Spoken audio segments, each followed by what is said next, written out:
So it's been a while since we've done an actual Rotten Taste podcast or review, whichever you want to call it. Yeah.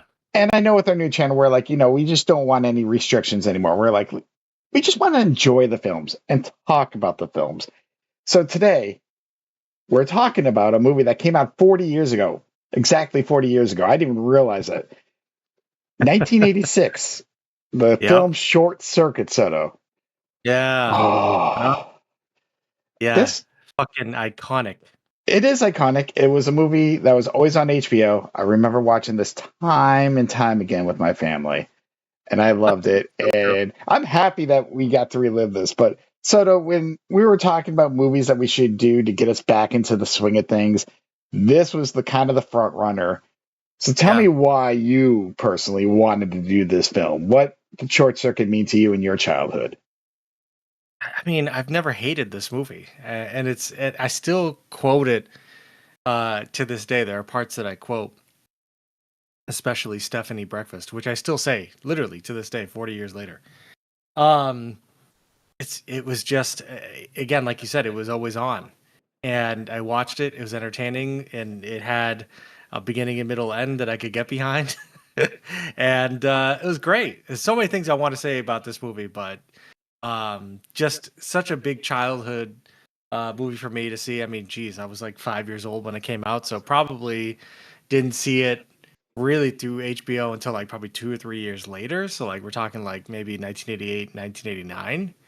I don't remember what the turnaround times were for movies back then, but it was on repeat all the time, and on late at night, and just something very magical and stupid at the same time about this movie. And that perfect recipe is why this is one of my favorite all-time 80s movies. It is, and it was great. And like you, yeah, I don't know the turnaround either. I feel like it was a year. It was a lot longer back in the day.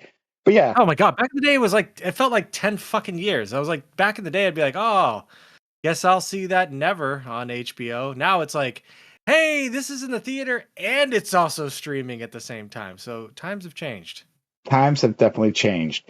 But yeah, this movie, I looked this up. Rotten Tomato score 62%. So Oh, just bullshit. above that Rotten taste area, But Yeah. yeah, 62%. Even an Good. audience score of like 64%, which surprised me. But Ah, come I know, on. I know, and we're gonna probably crap on some of these people and see if this movie kind of held up. But yeah, it stars Steve Guttenberg, Ali Sheedy. Steve Guttenberg was like everywhere in the '80s, and then he just True. disappeared. I felt. Yeah, he did. He did disappear. Where the fuck did he go? Did he just his career just faded out? I don't know. I remember him from Police Academies, Three Men and a Little Lady, Cocoon. Like he Cool. was everywhere in the Yeah, '80s. He was the it '80s. He was. was an '80s heartthrob. If you really think about it, if I remember correctly, he was like the big actor. I don't know what happened. The '90s came, and unfortunately, I just don't remember what happened to Gutenberg. I'm sure he had some kind of career. It was just not the same as it was in the '80s. But Uh, another yeah. G.W. Bailey, who was like a villain everywhere in the '80s. Speaking about Police Academy, we've talked about Talking about Mannequin. Scroder, right? Yes, yes. Scroder slash scrotum. Yeah. I know '80s are a different time, but this was definitely a family movie. This was a more of a feel good, simplistic movie. Like you said, beginning, middle, and end. Yeah, only 98 minutes. That is our sweet spot. So we've always talked about that, in and out. And it felt quick and I enjoyed it. And you're right, talking about quoting it. Me and my wife watched this, and coincidentally enough, and I didn't even know this, like the day before, she quoted this film to like one of her kids at high school. Yep. They had no idea, obviously. She's just like, reassemble, Stephanie, reassemble. And they're like, what the hell are you talking about? And she had to pull up, and they had no idea. And like you, I quoted to, for me, I go the other way. I'm like, disassemble, Stephanie, reassemble, Yeah. and, No but it's quotable. disassemble. No disassemble, Johnny Five. I'm a little kid. I'm watching a movie about a robot that comes to life. I mean, I watched a lot of shit like that, mixed with horror that gave me trauma as well. But I mean, what was there not to like as a kid? And that's a great point. Still quotable even to this day. And even I think it was this morning. I was getting ready for work and I just said the no disassemble Johnny Five quote to myself, just stimming. and making myself laugh. Um, that's not to say that this movie doesn't have its problems. Most 80s movies has its problems though. It definitely has. I mean, I'm not sure. We talk about, we've talked about, whether movies, translate to modern times. Um, because Fisher Stevens is also in this movie, and he plays an Indian man, but he is not Indian. No, he's Jewish, and yes, they brown faced him, Yes. and he had to wear brown contacts. I actually read he years later, and I wish I could remember the comedian's name, like Aziz. I don't remember, but Oh, he Aziz was. Ansari? Thank you. Sorry. Yep. He was on like a podcast of his, and they were talking about this role, and he Oh kind of my says God. he's like the 80s are a different time. He's like, I love the people I work with. He's like, but that role kind of haunts me because of how he had to play it. Yeah. And Yeah. but in the but they kind of forgave him, like, it wasn't, again, it's 80s, and I hate, The we always go to 80s. that, it's not an excuse, but it was definitely something different. But That's a great quote. Like, it's not an excuse, but it just is what it is. Like, it doesn't make it okay, but that's how it was. Like, so I find that fascinating that somebody asked him about that, because it was very distracting rewatching this again. I was like, we are using a nationality as a joke, and we all were okay with it. I'm not saying we weren't, but we all, I guess we didn't know any better, but it was genuinely funny back then. And it did make me laugh. Even now, I'm not saying I'm an asshole. Like, I definitely laughed at some of the jokes, even if they were kind of obvious. But yeah, that was interesting rewatching it. outside of that, and we're going to kind of pass that, but I did have to laugh at this. Did every 80s movie Hmm. have the stereotypical horny foreign guy trope?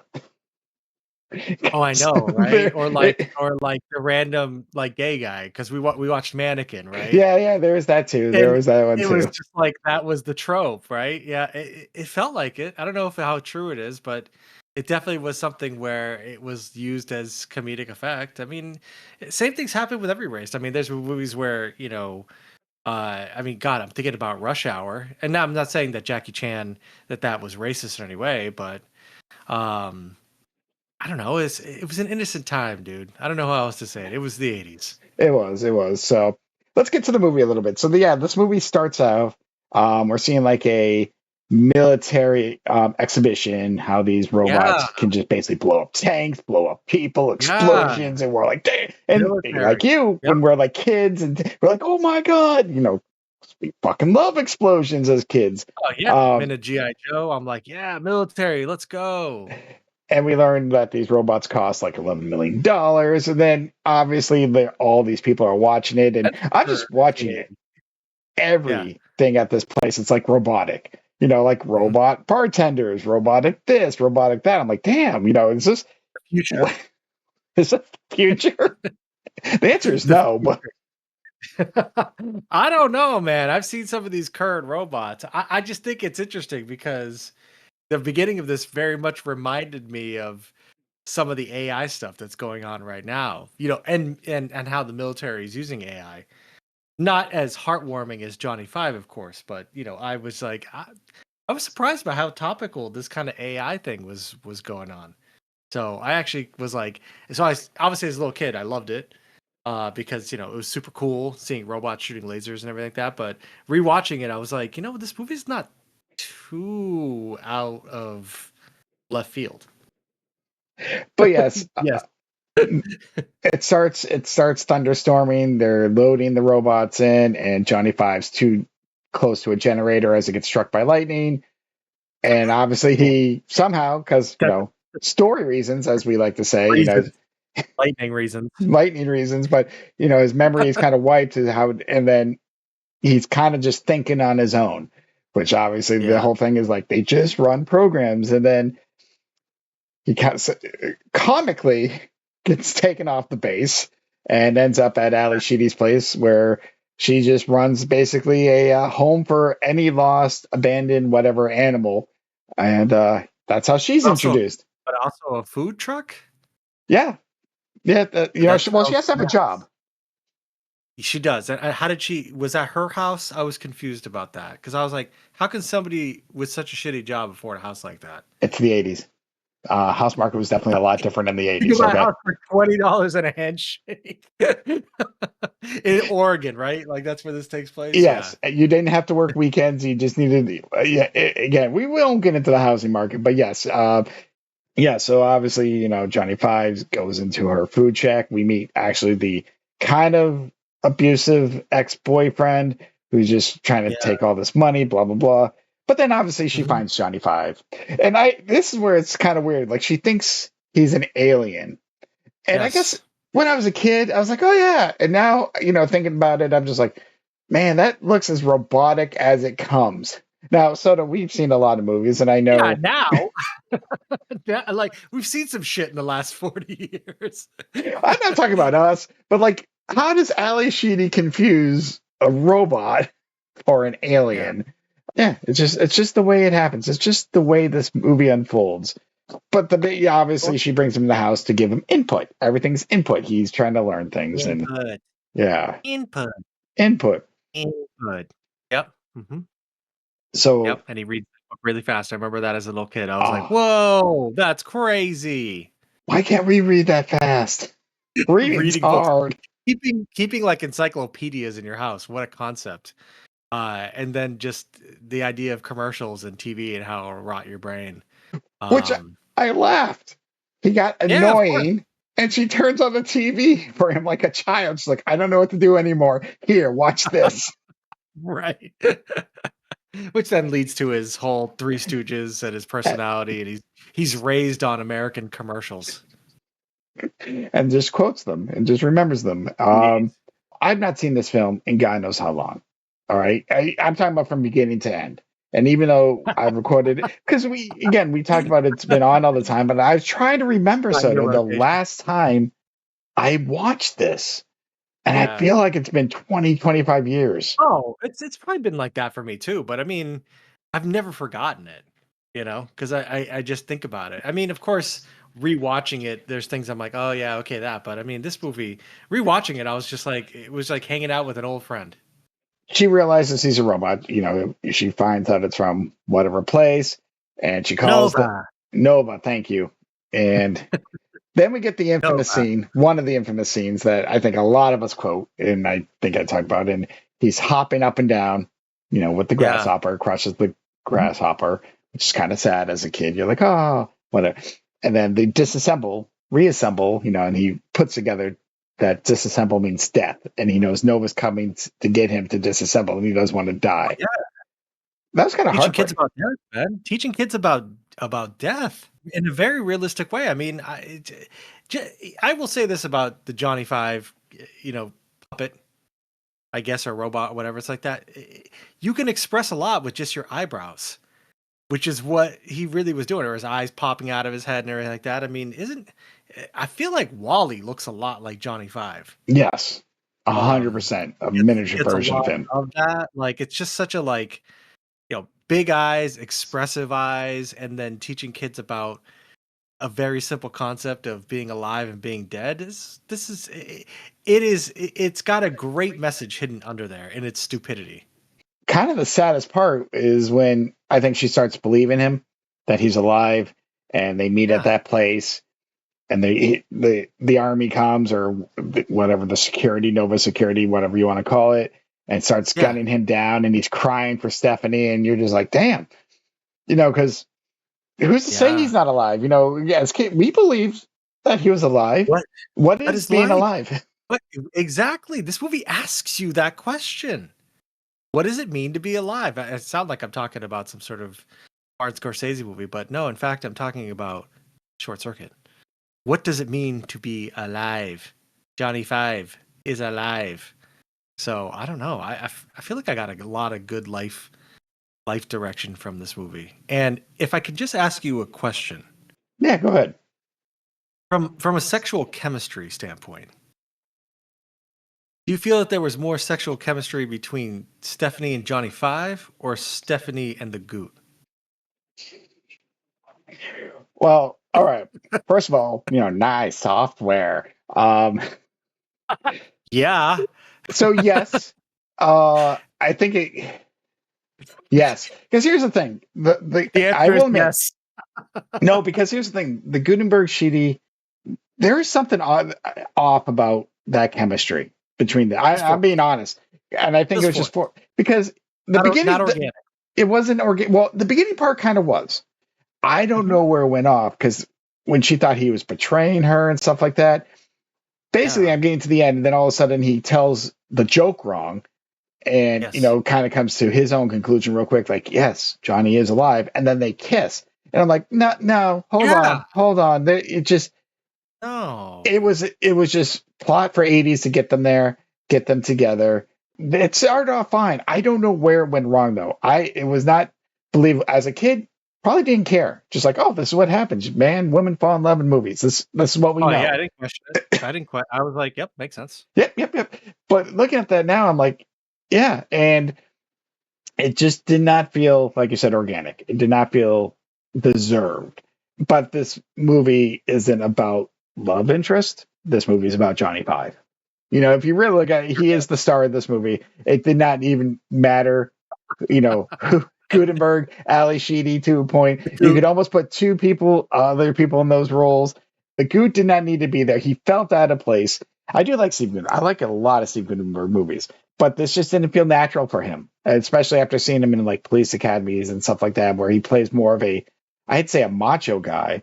But that's what he played a lot of in the 80s. And this one, he kind of had to change things around to play the scientist, the nerd, he doesn't like people, he doesn't go outside and stuff like that.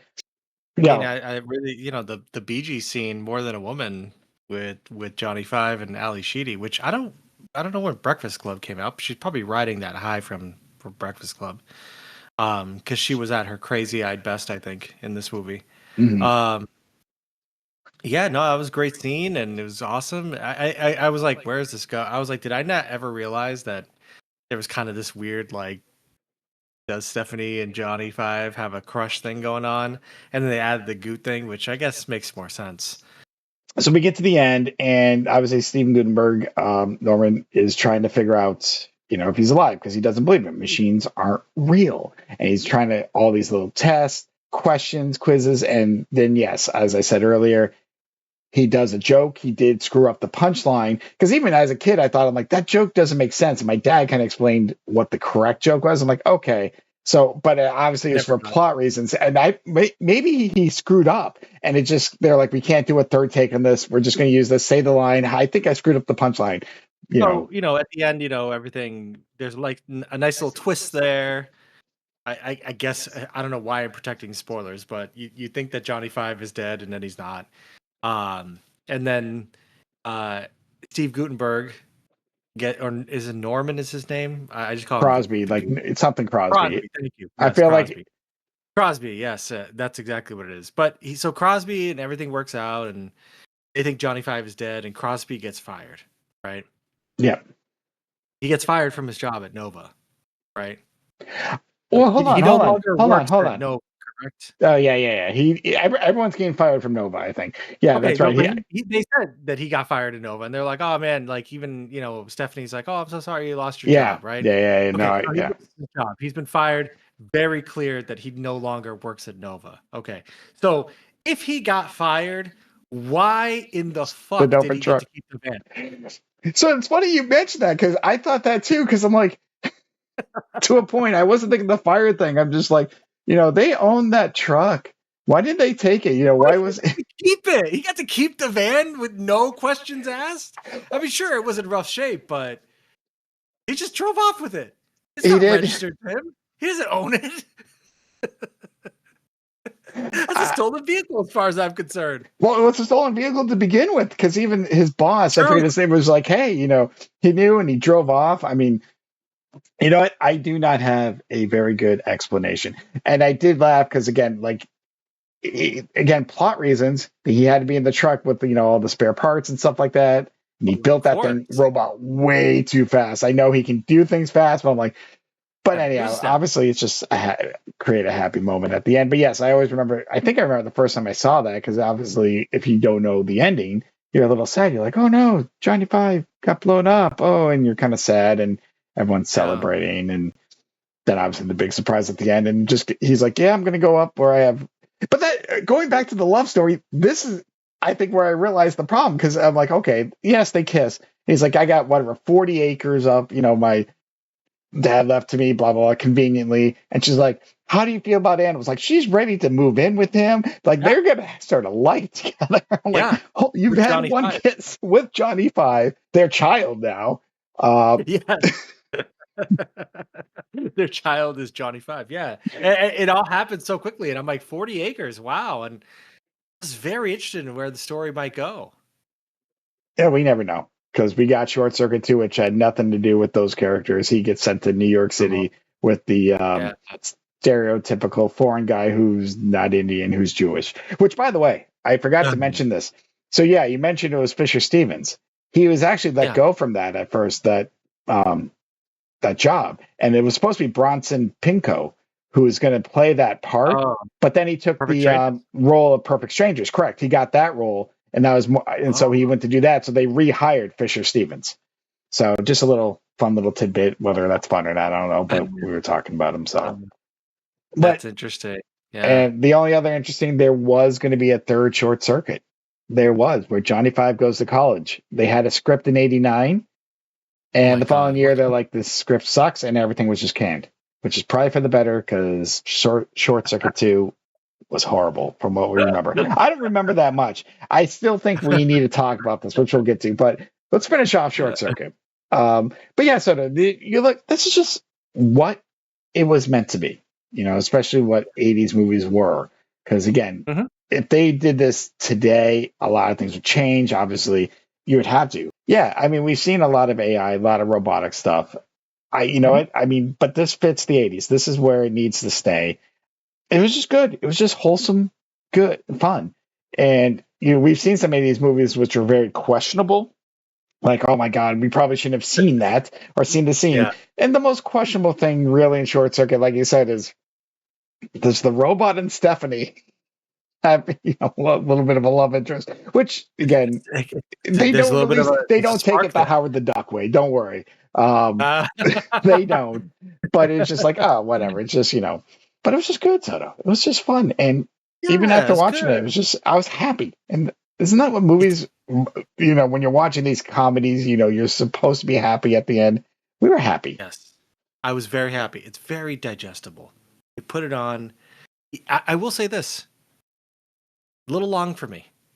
I know that I'm ridiculous about that, but I think you could have cut 8 minutes off of this movie. I don't know where. And I was telling Sarah that, I don't want my hobby to become like, I just, people are like, oh, what do you do for fun?